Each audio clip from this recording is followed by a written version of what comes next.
Fear, the fear of death. Today on Fortitude through Stoicism, and this is my 365-day journey of implementing the ancient philosophy of Stoicism into the life of this modern masculine man. Minus a cup of tea this morning, we're still going to get through it. So first, the quote by Epictetus. Do you then ponder how the supreme of human evils, the surest mark of the base and cowardly, is not death, but the fear of death? I urge you to discipline yourself against such fear.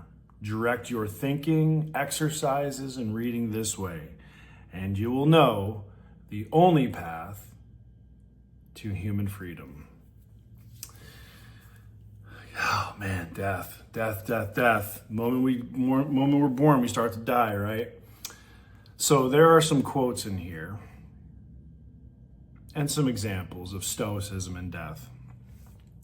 So one famous example is Cato the Younger put himself to death as opposed to facing Julius Caesar after the failed Civil War rebellion.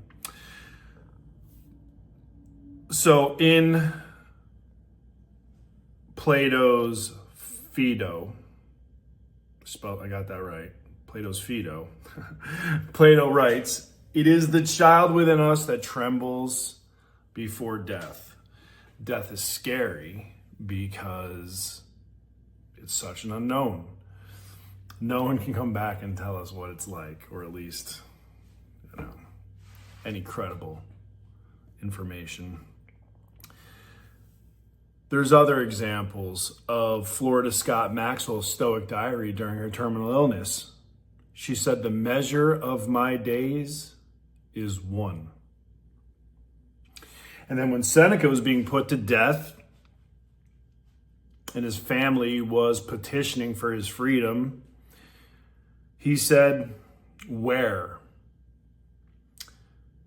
And he gently chided them, "Are your maxims of philosophy, or the preparation of so many years? Study against the evils to come." So throughout history, there has been inspiring and brave words from men and women who faced death. There is another helpful consideration from Stoics, and maybe this is the spin today, right? Maybe this is what we're talking about. If death is truly the end, then what exactly is your fear? Because if you die, all of your pain is gone. All of your suffering is gone.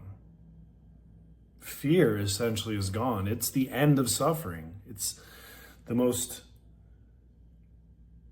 truest form of freedom, I suppose, if that is truly the end. Now, other philosophies and ideologies and religions may believe in an afterlife. 70 virgins and all this other stuff. I'm not so bought into that. I believe that's a way of manipulating man. And there's no proof that there's an afterlife. It's faith, right? It's maybe something we believe. But evidence, not so much. So in this, right, this is kind of how I look at death. My life is pain and suffering, the way that I see it. My body's in pain. I've lost so many people I love, so many people I care about.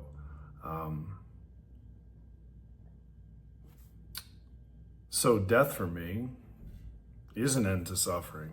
It's like Buddhism, accelerated, right? So I mean, and because I've lived and done so many incredible things, my bucket list is really rather short, to be honest with you. I've done so many incredible things. So for me, I don't fear death. I certainly don't welcome it. I mean, I love life. So it's not like I go out there and get a shirt like, hey, death or bust, right? So, but the thing about it is, it's like, I don't let it affect my decisions, which has allowed me to have more experiences in life. So I don't want to beat up the dead horse again because it seems like we keep going down this road. So I'm going to take 2 minutes and kind of just talk off the cuff here. And fear, maybe talk about fear, talk about transition. You know, death is one door, just like separation from people. And, you know, we always fear what we don't know will happen, right? But honestly, think about all the situations in your life. And every time you were put in a situation where you were initially afraid of it, think about the ultimate outcome. You either gained confidence, you gained an experience, you gained some kind of knowledge out of that. How many times is it really, really, really a negative, right? Very rare. So, I don't know. I just don't like living my life in fear.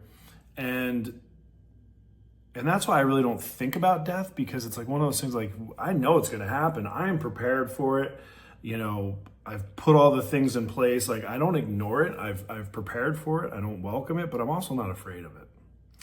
So I don't know. I'm going to keep today's really, really short. But what I am going to tell you is, as I'm getting to the end of this, I only have a couple days left, 11 days left. As I'm getting to the end of this, and in conjunction with the other work I've been doing, I've told you that I've noticed a profound difference in my response to things, my mindset. People have told me it's different working with me. So what I'm going to tell you is this. You know, this was a lot of work. And it cost a lot of money too, because again, all I do is record these videos and I send them to my team. So I literally pay somebody to edit these things, post on social media, do all this other stuff.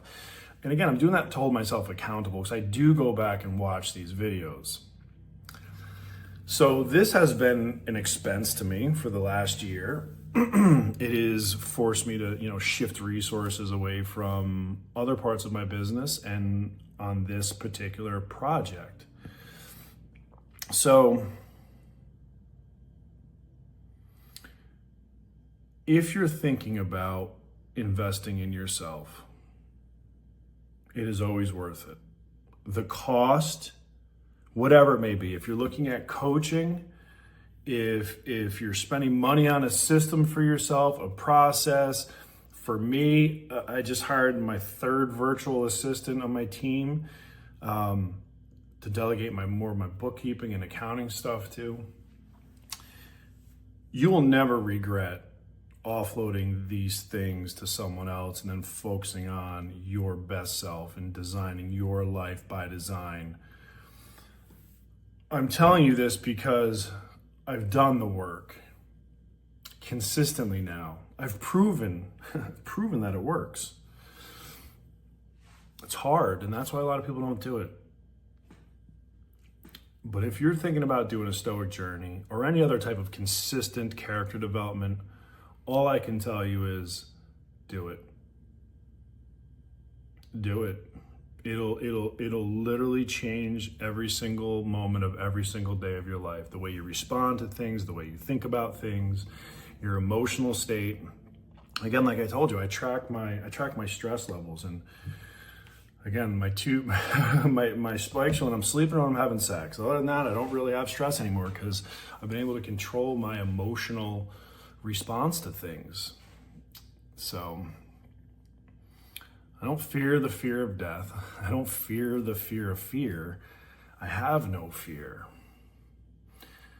And on that, time to go face another day.